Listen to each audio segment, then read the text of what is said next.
శేఖర్ కమ్ముల ఖాళీగా ఉంటే హైదరాబాద్ పద్మారావు నగర్లోని టీ దుకాణాల్లో ఛాయ్ తాగుతూ కనిపిస్తాడు. పిల్లలతో కలిసి గల్లీ క్రికెట్ ఆడుతుంటాడు. అంత సింపుల్గా ఉండే శేఖర్ టాలీవుడ్ పైన చేసిన సంతకం కూడా అంతే సున్నితమైంది, ఆహ్లాదకరమైంది. తన సినీ జీవితంలో సిల్వర్ జూబ్లీ సంవత్సరంలోకి అడుగుపెట్టిన సందర్భంగా శేఖర్ కమ్ముల జీవన విశేషాలు ఒక్కసారి చూద్దాం. శేఖర్ కమ్ముల అసలు పేరు కుమార్ శేఖర్.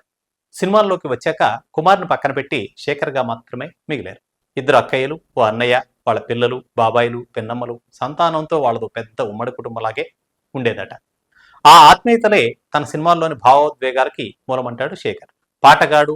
ఈ నవాభ్యుదయ సృష్టిలో అలనాటి ఎన్టీఆర్ మిస్సమ్మ సినిమాలో వినిపించే పాట ఇది. ఇలాంటి క్లాసిక్స్ ని చాలా భావస్ఫూరకంగా పాడతాడు శేఖర్. అందువల్లే తన సినిమాల్లో సంగీత సాహిత్యాల కలయిక గొప్పగా ఉండాలని పట్టుబడుతుంటాడు. విదేశీ విద్యా సంస్థల్లో చేరాలంటే మనం ఆ నిర్ణయానికి ఎందుకు వచ్చామో చెబుతూ లేఖ ఒకటి రాయాలి. స్టేట్మెంట్ ఆఫ్ పర్పస్ అనే ఆ లేఖని శేఖర్ కమ్ముల హార్వర్డ్ యూనివర్సిటీలో ఫిల్మ్ కోర్స్ చదవడానికి పంపిస్తే మేము అందుకున్న అత్యుత్తమ లేఖ ఇదేనని కితాబ్ ఇచ్చారట వాళ్ళు. కాలేజీ రోజుల నుంచే శేఖర్ కమ్ములకి చాలా మంచి ఫ్రెండ్ సర్కిల్ ఉంది. తర్వాతి కాలంలో వాళ్లతో కలిసి సినిమాలు తీశాడు. మిత్రులని అర్థమిచ్చే అమిగోస్ అనే స్పానిష్ పదాన్నే ఆ సంస్థకి పెట్టారు. ఇప్పటికీ ఆయన చిత్రాల నిర్మాణంలో ఆ సంస్థదే కీలక పాత్ర.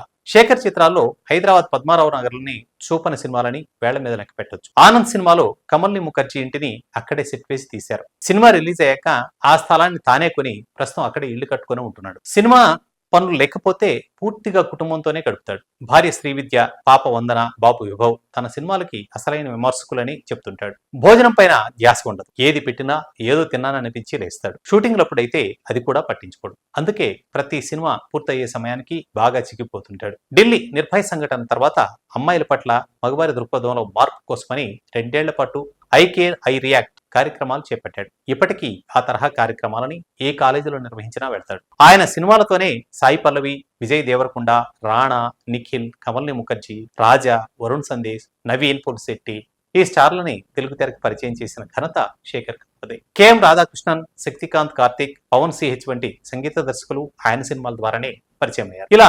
25 ఏళ్ల సినీ జీవితం గురించి ప్రస్తావిస్తూ ఇప్పటిదాకా నేను చేసిన సినిమాలు అన్నింటినీ చూస్తే అందులో ఓ సహానుభూతి కనిపిస్తుంది. ఆ భావన ప్రతి మనిషి పట్ల ఉండాలన్నది నా కథల్లో అంతర్లీనంగా ఉన్న సందేశం అనిపిస్తుంది. ఇప్పటిదాకా నేను దాని నుంచి దూరం కాలేదు, ఇకపైన కాను అంటాడు శేఖర్ కమ్ముల.